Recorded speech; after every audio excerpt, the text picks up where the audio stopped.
Capítulo 3 – Genocídio no Oriente. Faz mais de um século desde que o Partido Comunista assumiu o poder na União Soviética.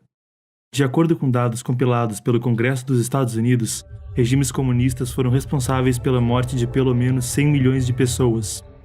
O Livro Negro do Comunismo detalha esse histórico de assassinatos, através dos documentos disponibilizados pelos governos de nações da ex-União Soviética e da Europa Oriental, bem como por registros oficiais sobre vítimas de campanhas políticas comunistas na China e na Coreia do Norte. O público pôde conhecer bem o vício do Partido Comunista em matar. O totalitarismo comunista é frequentemente comparado ao dos nazistas. Embora encontrem-se diversos paralelos entre ambos, há uma distinção crucial comumente ignorada. Os nazistas pretendiam eliminar o povo judeu, mas o objetivo do comunismo vai além do genocídio físico. Pessoas de fé não consideram a morte física como a verdadeira morte, já que a alma ascende aos céus ou renasce no ciclo da reencarnação. O Partido Comunista usa a morte como um instrumento para semear o terror na mente das pessoas, forçando-as a aceitar sua ideologia maligna. Com a destruição da moralidade, as almas das pessoas estão fadadas à condenação. O Partido Comunista visa destruir não apenas o corpo físico do homem, mas também a sua alma. Outra característica do Partido Comunista é a intensidade com a qual realiza expurgos internos e seleciona os mais cruéis dos líderes. É difícil para muitos entender a lógica por trás da barbárie infligida pelo Partido Comunista aos seus próprios escalões, incluindo àqueles que se tornaram vítimas simplesmente por divergir do partido em questões específicas, embora sendo absolutamente leais ao partido e à sua liderança. Um motivo é que o Partido Comunista, em sua rebelião contra deuses e a humanidade, possui um medo inato de que seu colapso esteja sempre logo adiante. Para se fortalecer, o partido precisa recrutar indivíduos inescrupulosos quanto ao moralmente correto ou errado. Esses indivíduos são identificados no processo do assassinato em massa, e sua ascensão a posições de liderança possibilita ao espectro do comunismo garantir a perpetuação de sua tirania terrena. Em 1989, quadros do Partido Comunista Chinês, PCC, que recusaram-se a participar do massacre da Praça da Paz Celestial de 4 de junho, foram expurgados. Jiang Zemin, que demonstrou sua crueldade durante os acontecimentos, foi promovido a líder do PCC.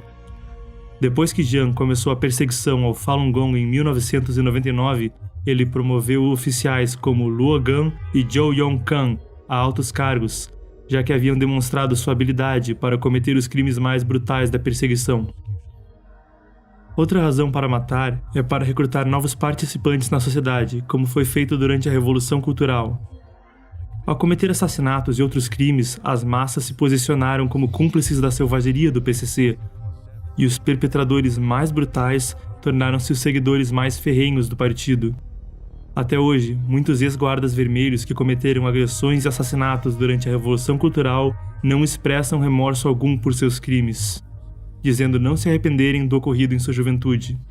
Além disso, ao matar suas vítimas aberta e deliberadamente, o Partido Comunista intimida a população em geral à obediência. Tudo isso nos permite observar um princípio comum. Ao longo da história, a carnificina ocorreu sob governos tirânicos ou durante épocas de guerra, porque havia um inimigo a ser derrotado. É uma característica do Partido Comunista que deve ter um inimigo, e se não houver inimigos, ele deve inventá-los, para que possa continuar a matar. Em um país como a China, com sua longa história e rica cultura, o Partido Comunista não conseguiria atingir seus objetivos sem a matança contínua. Tradicionalmente, o povo chinês acreditava e reverenciava o divino.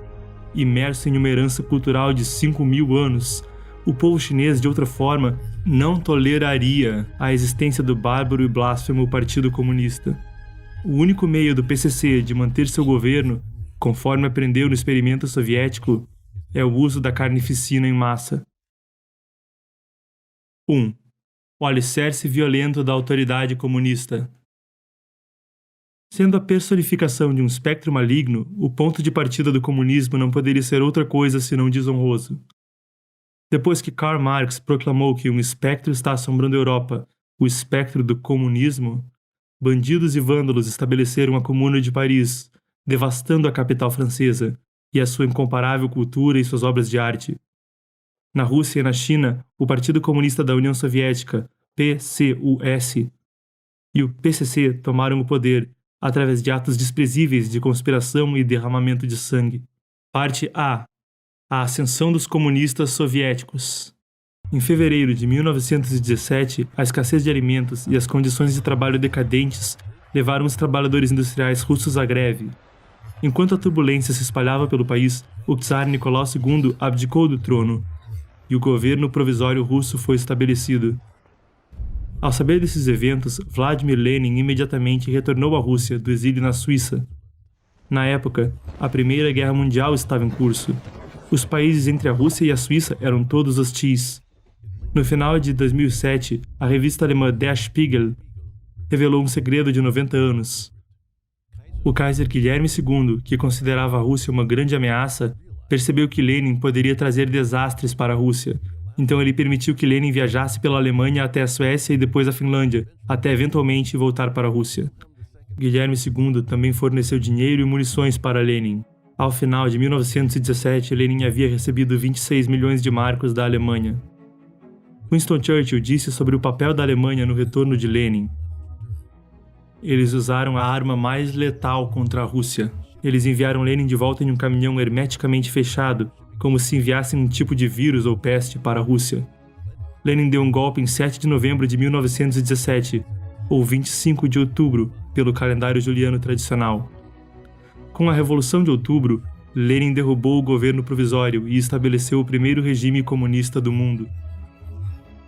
Mas na eleição democrática para a Assembleia Constituinte Russa, o Partido dos Revolucionários Socialistas, PRS, ganhou a maioria dos votos nacionais, vencendo o Partido Bolchevique de Lenin, que controlava a administração governamental.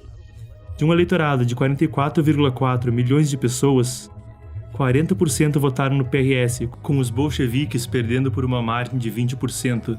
Após esse revés, na reunião da Assembleia Constituinte Russa de 5 de janeiro de 1918, Lenin descartou suas promessas e declarou a Assembleia Constituinte um inimigo do povo. Tendo se preparado com antecedência para promulgar a lei marcial no dia da reunião da Assembleia na capital russa de Petrogrado, os bolcheviques mobilizaram tropas e encerraram à força a Assembleia Constituinte, destruindo o processo democrático na Rússia. A Revolução de Outubro e a subsequente tomada leninista foram a origem de todos os movimentos comunistas violentos mundo afora no século XX. Deflagraram a ascensão internacional do comunismo e as incontáveis catástrofes que se seguiram. Parte B. O Partido Comunista Chinês assume o poder. Depois de 1917, quando a União Soviética acabava de se estabelecer, ela exportou a revolução para a China, aproveitando-se do fato de que a República da China havia adentrado a Terceira Internacional Comunista, ou Comintern. Os bolcheviques enviaram Grigori Voitinsky para a China para estabelecer uma organização comunista local. Depois, enviaram Mikhail Borodin para arquitetar uma aliança entre o Partido Nacionalista Chinês, Kuomintang, e a União Soviética. Sob esse cenário, o jovem Partido Comunista Chinês teve oportunidades para crescer rapidamente, subvertendo o Kuomintang. Durante a Segunda Guerra Mundial, nos 8 anos em que o Kuomintang travou uma guerra incontida contra o exército japonês que invadia o país, o PCC usou o conflito como distração enquanto expandia suas forças. Quando os japoneses invadiram a China, o Exército Vermelho estava à beira da derrota, mas no momento da vitória chinesa, as forças comunistas reuniam 1,32 milhões de soldados e mais uma milícia de 2,6 milhões de homens. Após a rendição do Japão, o PCC usou a distração das negociações de paz com o Kuomintang para secretamente expandir ainda mais as suas forças. Enquanto isso, os esforços diplomáticos do PCC levaram os Estados Unidos e a União Soviética a abandonarem suas políticas de apoio aos nacionalistas.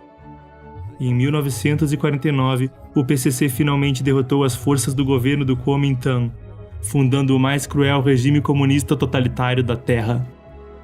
Nesse apogeu da história do movimento comunista mundial, ele controlava 1/3 da humanidade e da área terrestre do mundo, pois incluía a Rússia e a China, as maiores nações do mundo em tamanho e população.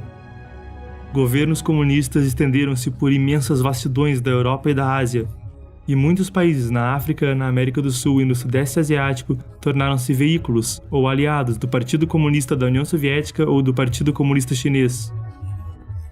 Milhões de pessoas sacrificaram suas vidas nos campos de batalha da Segunda Guerra Mundial, mas o inesperado resultado foi a rápida expansão do comunismo totalitário.